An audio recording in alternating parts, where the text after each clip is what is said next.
معمولا دیدن ورژن کوچولو هر چیزی خیلی میتونه جالب و سرگرم کننده باشه.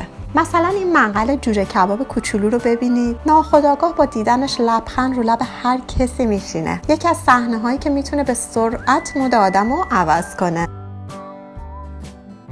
میخوام با کانال یوتیوب H2Land که یک کانال متفاوت یوتیوب هستش آشناتون کنم. یکی از هموطنای هنرمندمون که در کانال یوتیوبش ویدیوهای اجسام مینیاتوری رو به شکلی بسیار سرگرم کننده به اشتراک میذاره. ویدیوهای این کانال هم میتونه خیلی آموزنده باشه، هم سرگرم کننده، هم تغییر دهنده مود. ویدیوهایی که هم برای کودکان مناسبه، هم برای ما بزرگترا. پیشنهاد میکنم حتما یه سر به کانال H2Land بزنید، عضو کانال بشید و ویدیوهای جالب این دوستمون رو دنبال کنید. در ضمن پیج اینستاگرام H2Land هم سرزمین اجسام مینیاتوری هستش که کلی آموزش رایگان در زمینه ساخت این گونه ماکت ها و عروسک های مینیاتوری ارائه میده. توصیه میکنم حتما فالو کنید. لینک کانال یوتیوب و پیج اینستاگرام H2Land رو تو قسمت توضیحات این ویدیو میذارم که فراموش نکنید حتما سر بزنید. سلام دوستان، توی این ویدیو میخوام طرز کاشت سیر رو داخل آپارتمانتون خیلی ساده و راحت آموزش بدم.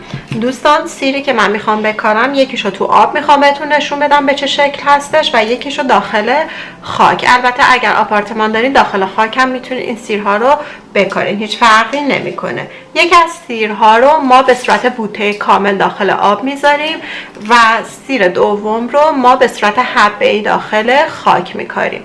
دوستان دقت بکنید که زمان کاشت سیر همیشه باید اوایل پاییز باشه، یعنی باید هوا سرد باشه.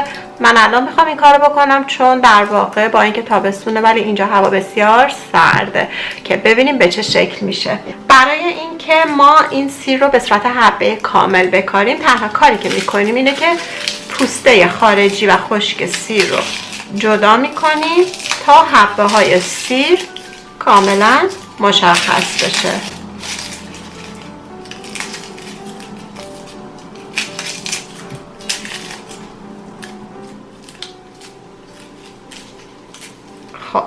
به این شکل که میبینید و خیلی خیلی ساده و راحت ما داخل یک لیوان یا شیشه پلاستیکی آب میکنیم و سیر رو از قسمت ریشه داخل آب میذاریم و اجازه میدیم که رشد بکنه.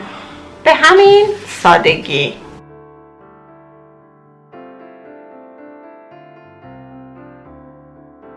دوستان سعی بکنید از یک شیشه یا لیوان بلند استفاده بکنید چون ریشه های سیر بسیار بلند میشه و نیاز هستش که جای کافی داشته باشه.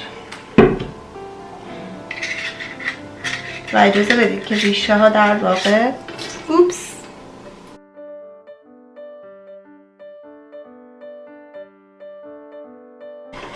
متاسفانه این شیشه که من دارم مناسب نیست و چیز دیگه هم ندارم، برای همین مجبورم که به یه شکلی اینو جا بدم که من بعدا اینو حالا عوض خواهم کرد. خب این الان ریشه هاش به آب رسیده و اینو در کنار نور یه جایی میذاریم و اجازه میدیم رشد کنه. ممکنه یه مقدار طول بکشه. من هر چند وقت یک بار شما رو آپدیت میکنم از رشد این.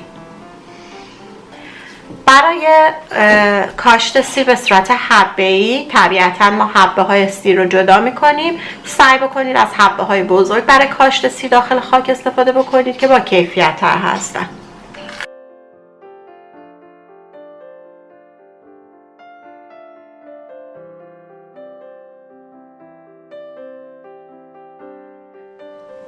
دوستان برای کاشت حبه های سیر چند تا نکته هستش که باید رعایت بکنید و اون این که شما میتونید در هر چیزی سیرتون رو بکارید، حتی داخل یک ظرف یک دست یه خاک بریزید و با فاصله سیر رو بکارید، یا میتونید برای شروع از یه همچین پلنترهای کوچیک استفاده بکنید، یا میتونید توی ظرف آلومینیوم این کارو بکنید، یا داخل باغچه‌تون، هیچ فرقی نداره. تنها نکته که باید توجه کنید چقدر باید عمیق سیر کاشته بشه.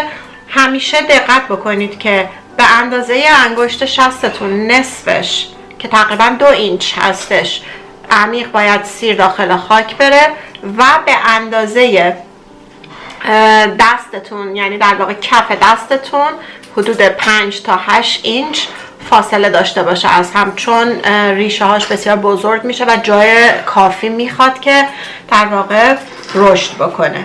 با این تفاصیل من اول داخل این محفظه های کوچیک و پر از خاک میکنم.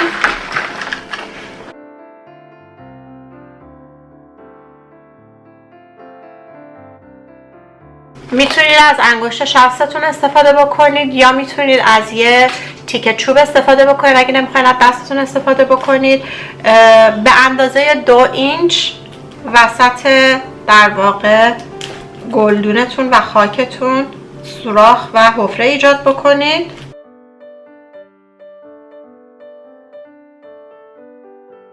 و سیرها رو به شکل ایستاده، یعنی سرشون به شکل بالا باشه و تهشون ایستاده داخل خاک باشه، داخل خاک قرار بدین.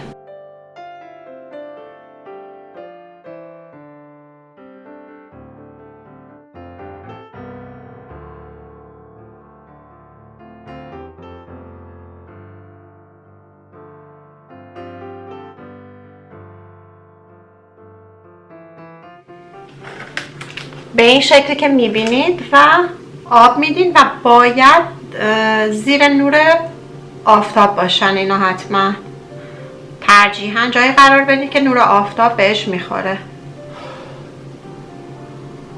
و میخوایم که در واقع اینا همیشه نم باشن تا شروع به رشد بکنن، زیاد از آب ندین و خیلی هم کم آب ندین که خاکشون خشک بشه. همیشه چک بکنید که خاکشون نم داشته باشه.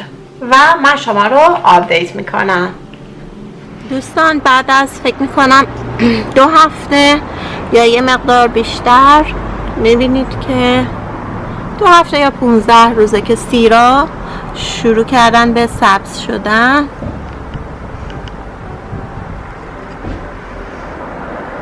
و من دوباره شما رو آپدیت میکنم. دوستان سیری که گذاشته بودیم داخل آب رو بعد از فکر میکنم 2-3 هفته یکم طول کشید تا در بیاد و ریشه بده. ممکنه بعضی از سیرا کمتر طول بکشن. همونطور که میبینید تو آب هستش و سبز شده. اینم ریشه هاش هستش که داره رشد میکنه. من نمیخوام سیر رو از آب در بیارم چون قشنگ جا گرفته و نمیخوام مزاحمش بشم، ولی همونطور که میبینید این سیرم میتونید شما توی خاک بذارید یا میتونید توی آب بذارید، همین به همین شکل رشد میکنه و بزرگ میشه.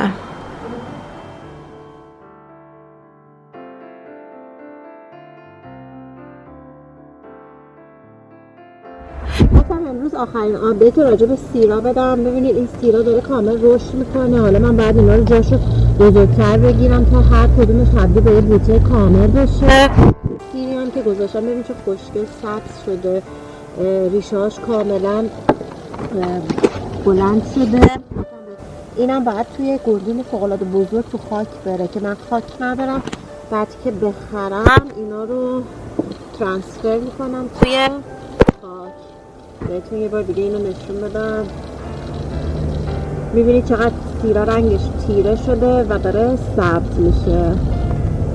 امیدوارم از این ویدیو خوشتون اومده باشه. شما هم برید بکارید، حتی اگه تو آپارتمان هستید و لذت ببرید.